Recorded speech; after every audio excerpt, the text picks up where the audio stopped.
Hey guys, today I'm going to share about commitment.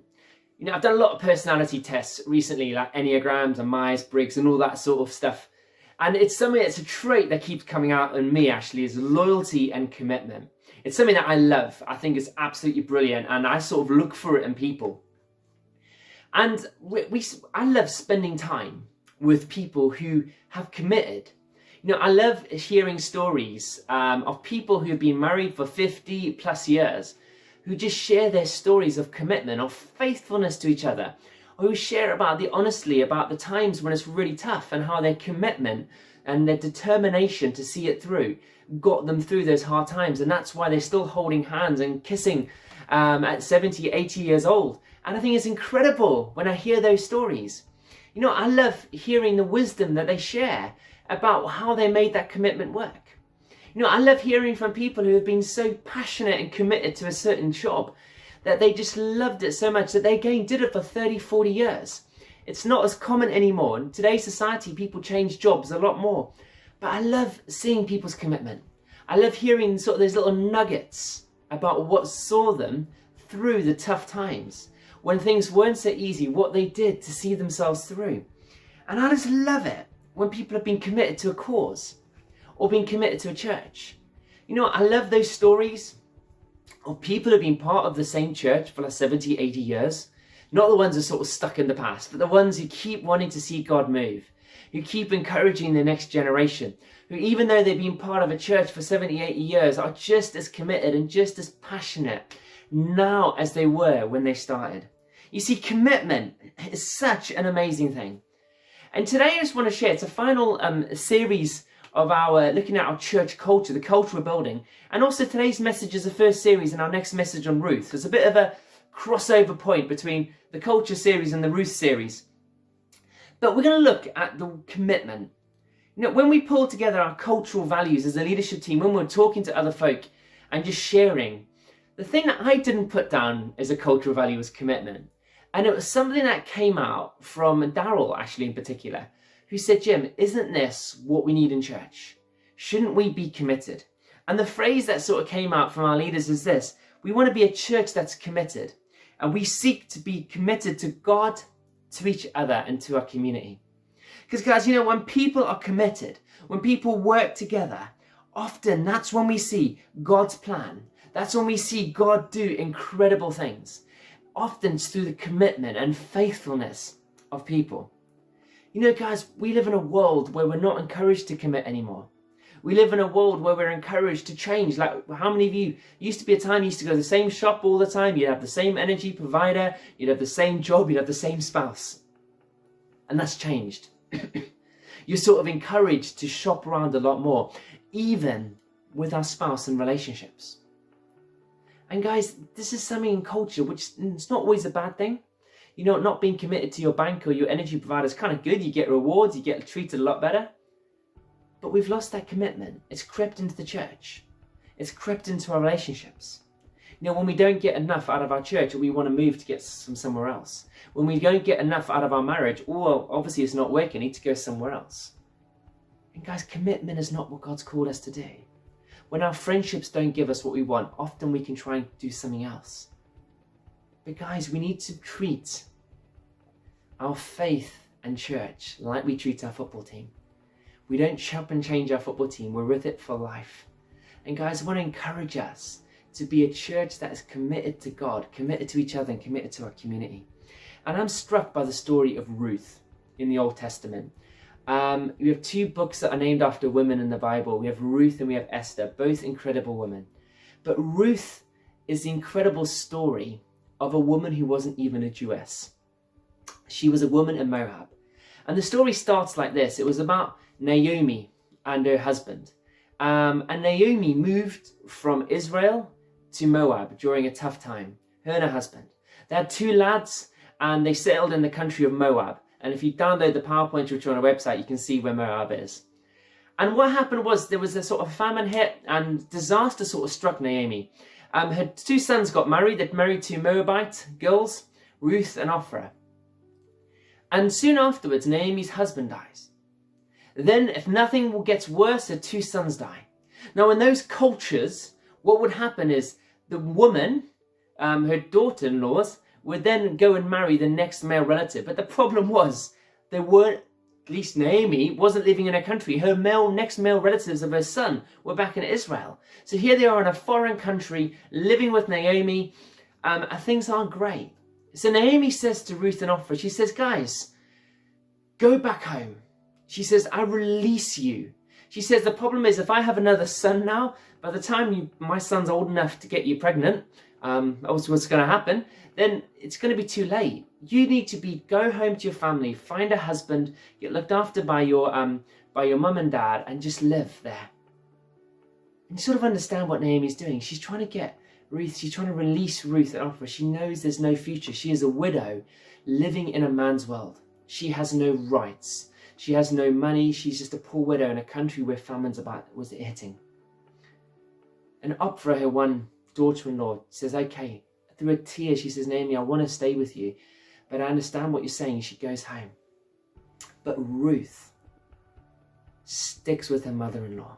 And she says these words to her mother-in-law, which are so powerful.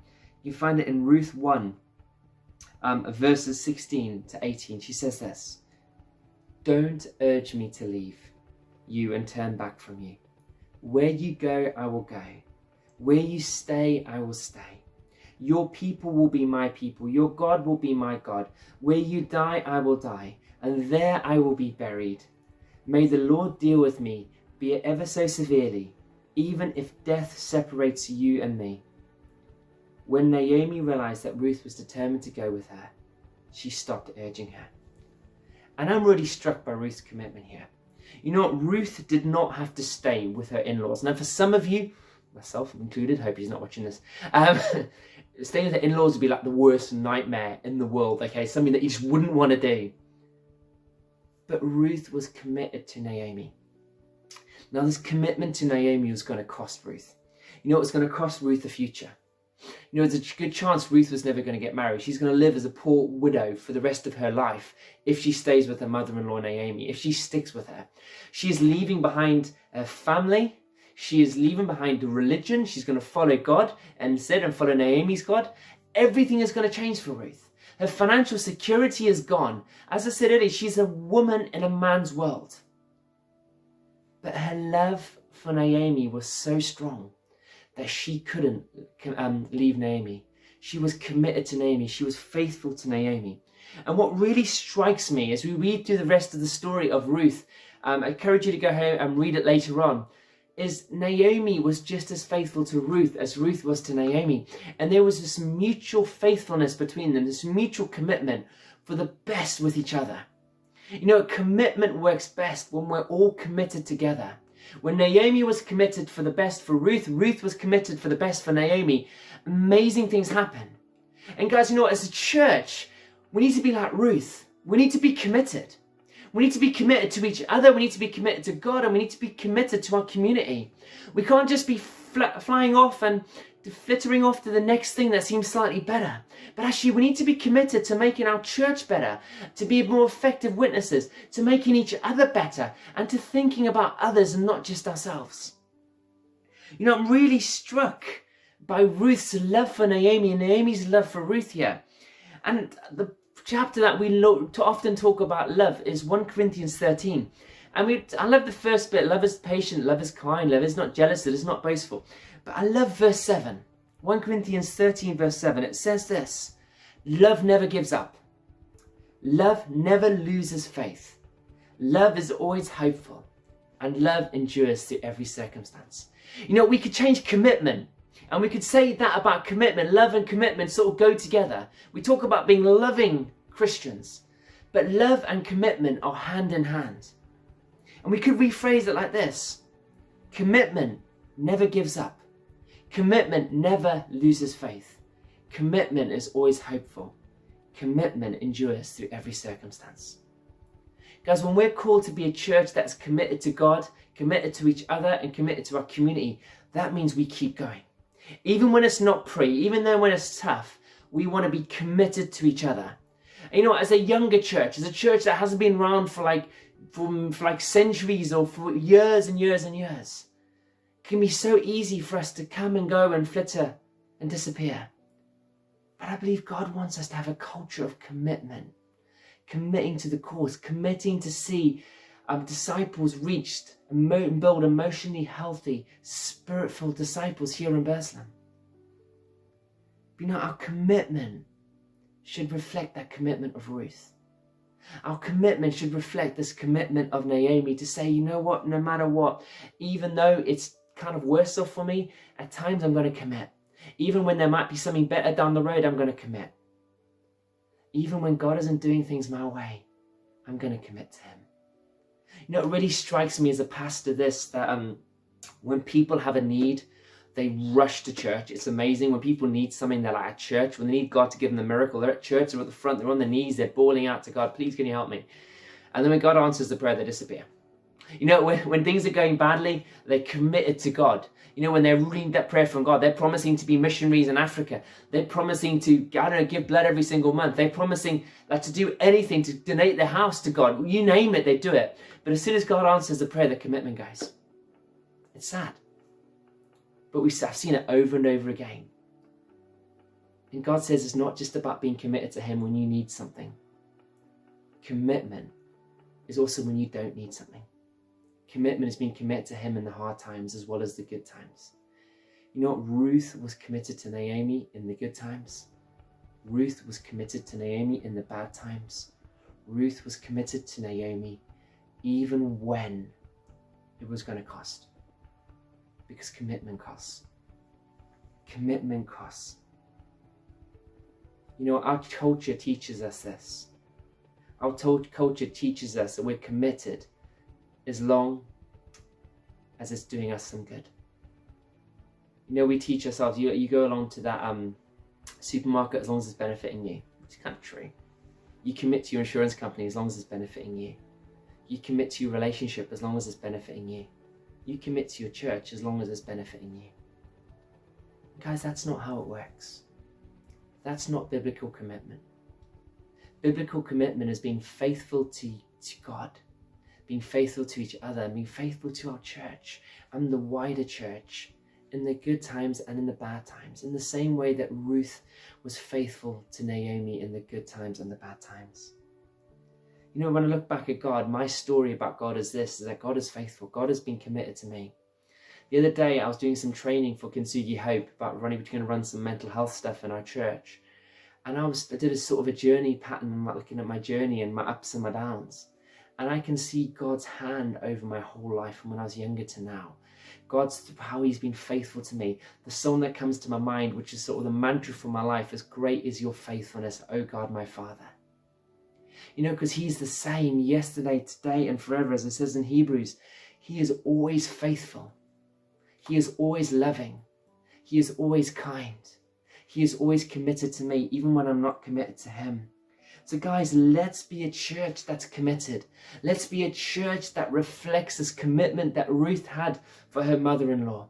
And if you read through the Ruth story as I shared earlier, you see how God was committed to Ruth. How when Ruth made sacrifices to be committed to Naomi, God did things. God did incredible things. God put her in Jesus' genealogy. That's incredible. This non-Jewish woman, this Gentile, this outcast effectively, was brought into God's story because of her commitment and her faithfulness. And it started with how she was committed to Naomi. Guys, God has called us to be committed even when things are going against us. God is calling us to be committed even when we're offended. God is calling us to be committed even when people hurt us. God is calling us to be committed even when other things, grass looks greener on the other side. God is calling us to be committed even when everything is going well and we feel like we don't need him. God is calling us to be committed and not use other people. God is calling us to be committed in the same way Ruth and Naomi were committed. Guys, as a pastor, I'm committed to you guys. I'm committed to the last cultural values we've been exploring for the last 7 weeks. I'm committed to see them happen. I'm committed to seeing a church that is raises emotionally healthy, spirit-filled disciples. I'm committed to seeing God do incredible things here on Stoke-on-Trent. Guys, are you with me? Are you with me? Are you kind of commit with me to God, commit to each other, and commit to our community? Even when it's not going to go our way, in the same way it wasn't going Ruth's way. even in the midst of bereavement, even in the midst of hurts, even in the midst of uncertainty? Are you going to commit? Are you going to say, I'm committed to what God is doing? Because I believe that as we stand together as a church here in Burslem, as we commit together, that there is power in the commitment of God. I'm praying for you. I'm praying that God helps you commit in greater ways that you never thought were possible. And I believe as we do it together, as we are a church that is committed to God, committed to each other, and committed to our community, we are going to see great things happen. And I am hopeful and I am dreaming dreams that we're going to see God move in Burslem and beyond in greater ways than we could ever imagine. Have a great day and be encouraged, and encourage you. Who are you going to commit to? How can you commit more to God, to church, and to each other in our community today? Have a brilliant day.